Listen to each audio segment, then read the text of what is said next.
رونده گروه توپخانه 64 Најмалку 24 лица загинаа, 53 се повредени во терористички напад изведен за време на воена парада во иранскиот град Аваз.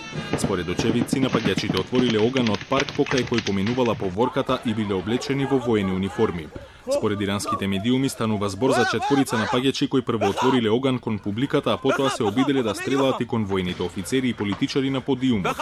Двајца од напаѓачите биле убиени од безбедносните сили, а другите двајца уапсени. Меѓу загинатите според иранските власти има цивили, жени и деца кои дошле да ја гледаат парадата, како и 8 припадници на иранската револуционерна гарда. За сега официјално никој не ја презеде одговорноста за нападот, но во дел од медиумите се наведува дека нападот го извеле припадници на исламската држава. Министерот за надворешни работи на Иран, Мохамад Джавад Зариф, преку Твитер ги обвини регионалните терористички спонзори, нивните американски господари за нападот и вети брз одговор. Регрутирани терористи, обучени, вооружени платеници на странски режим го нападнаа Аваз. Иран ќе одговори брзо и одлучно, бранејќи ги животите на иранците, напиша Зариф на Твитер.